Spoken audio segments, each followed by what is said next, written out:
welcome back to Who's to Know. So I am going to show you how to break down a turkey before it has been cooked.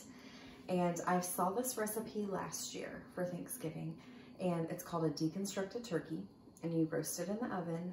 After you break it down, you rub it in some spices. It's called a dry brine, so it helps to lock in some moisture. And then you put it in the oven, and the wonderful thing about this is you don't have to cook each piece the same length of time. So if the legs and the thighs are done first, you can pull them out and let the breast continue to go until it's done. And so nothing gets dried out.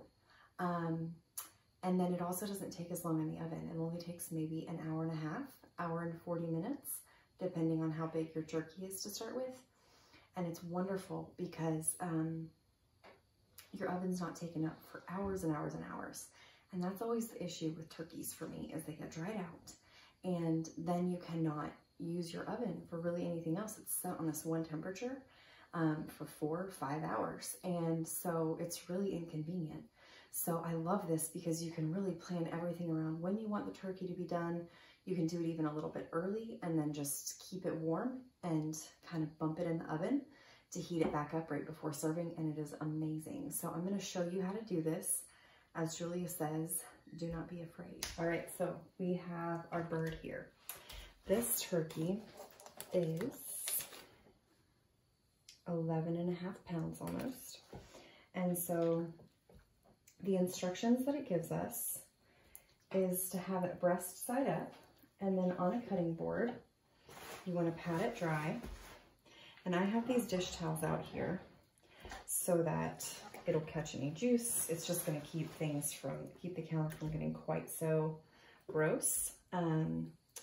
So first we are going to take the wings. So what you want to do is you want to pull a wing outward, and you can see right here is where the joint is, and that is where we want to try to get it. We want to try to cut it apart. So what I like to do is there's this flap of skin here. So you are going to cut that, and then you are going to kind of feel where it attaches, and you want to kind of pop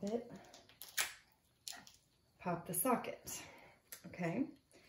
And then you can pretty easily, you do want to be careful doing this, you can pretty easily then get your wing. Then you turn it around the other way and you do the same thing. So you cut the skin, cut through the skin. You pop the joint so you see where it comes apart. You've dislocated it. Isn't that a lovely thought? And you have your other wing. So we've got our wings taken care of here. Okay, so I've got a rimmed sheet pan with a cooling rack on it. And this works beautifully because part of it is you want any liquid to be able to drain so that it's not getting, it's not holding any extra moisture in, but then it's also locking some moisture in. It's kind of an odd concept, but chemistry, what are you gonna do? So set your wings on here. And if you didn't want to cook the wings, you could save these for stock, but I figure might as well roast it. And if we don't actually eat it, then I can save it for stock or put it in a pot to make some soup later.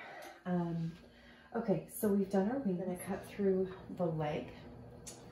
So now we're gonna bring this is messy, slippery business. And I do find that they usually, with turkeys, they have this loophole here, which actually is quite handy. Okay, so you're gonna take a leg and you're just going to cut through the skin to sort of reveal where it's actually connected to the rest of the turkey. And then we're gonna do a similar thing that we did with the wing. We are going to pop it so that you kind of find the connector there. And then you're gonna try to get between those bones, and then voila, you have a drumstick. So then we're gonna flip this over and do the same thing over here. You wanna cut through all that skin so that it's revealing exactly where we're actually connected here. And you kind of wanna cut down at an angle here, and then, ooh, that was a pop. Wowza. Okay. So this one is a little bit harder to see. There he is. Okay. So I'm gonna stick my knife in right about here. And don't worry about getting this perfect. I am certainly not getting this perfect. But it's got some nice skin on it. It's gonna crisp up beautifully. Okay, so we've got our legs and our wings. Now we're gonna do the breast. So the breast is the large portion, so it's easier to tell which is which if you have never really worked with a whole bird before. It's easier to tell which is which when the legs are still attached. The legs are always connected to the thighs, just like on our bodies. And so I always just go for that, especially if there's like, if it's a smaller breasted bird or it's really big legs and thighs, it can be kind of like, wait, which side is which? Also, the breastbone is right here. So what you're gonna do is you're gonna feel for that breastbone. It's gonna be like a vertebrae almost. And you're gonna find that and you're just going to gently slice. Be really careful not to cut yourself. Just kind of use the tip of your knife. And so then you kind of want to feel along. And you can kind of put your hand in here to feel along. And then, so we've got this nice cut here. And so now we're just going to very gently, we can cut away some of the skin down here too to reveal what we're working with. Turkeys especially have a lot of extra skin. So if it's a really tender bird, then you just have to gently use your knife to start separating it from the bone, from the carcass. The other really wonderful thing about doing this, deconstructing the bird now, is, you know, when people are always trying to like cut the bird in a really pretty way after they've cooked it and it's so beautiful in there, and then it's just this massacre at the dinner table or in the kitchen and everybody's ready to eat. You avoid all of that when you do it like this, because it is just this nice, neat little package. And you also have the carcass. So if you wanted to make turkey stock, you have your bones and it is no problem. So we've got one breast. And then here are the giblets if you wanted to keep them for anything. They are really good for you. But it is a strong flavor that not everybody loves. Okay, so now that we kind of know where the bone is, you're gonna bring this, again, be very careful with your knife because this is slippery and your knife should hopefully be very sharp. So it's harder. I always find it's harder on the second side because you're not able to see quite as well. So the cut may not be as beautiful as it was on the first side, because you could really see it over here and it's not really as possible to flip it around. I'm sure some people can do that, but I've never had luck doing that, getting a good angle with my cut. And so I always just do it on the same side, like from the same angle.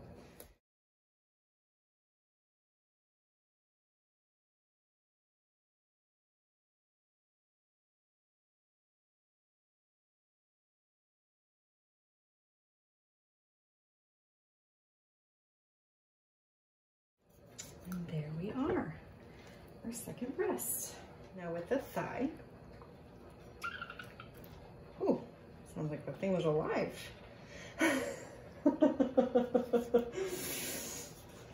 The great turkey is coming to haunt me. All right, so with the thigh. Thighs are really tricky. And so we are gonna pop it just like we did the other joints. We want to cut through some of the skin. And at times it can be easier actually to do the thigh at the same time as the leg. But quite frankly, it's been a year since I broke down a turkey and I wasn't thinking about it. So we are just gonna do our best to get this thigh off here. Come around to the other side.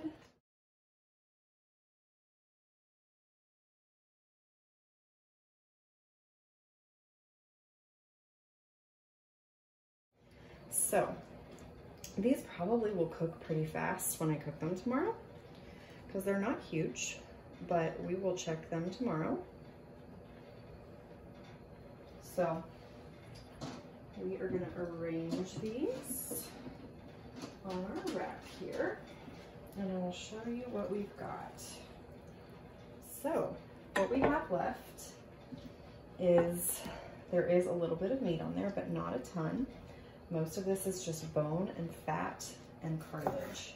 So I like to cut the really big hunks of just kind of nasty fat off. That is not really going to add to anything for us with stock or soup or anything like that.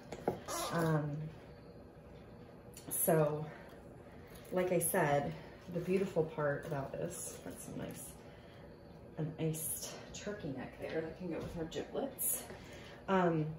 The nice thing about having this way now is you could put this in the freezer. You could save this for making some turkey stock another time, making some turkey soup another time, using this and just getting some chicken breasts and making some kind of soup. Turkey and chicken taste similar enough that you can totally make stock with this and have it pass for chicken stock. So we've got this. This is our tray. And so we are gonna rub this down with a dry rub, and then it's going in the refrigerator, and it's just gonna sit covered with some saran wrap overnight in the fridge, and then I will just pull it out and follow the instructions of the recipe tomorrow when we are ready for baking it in the oven with the rest of our stuff. So there you are. Do not be afraid, as Julia says, and embrace that turkey carcass. So happy butchering.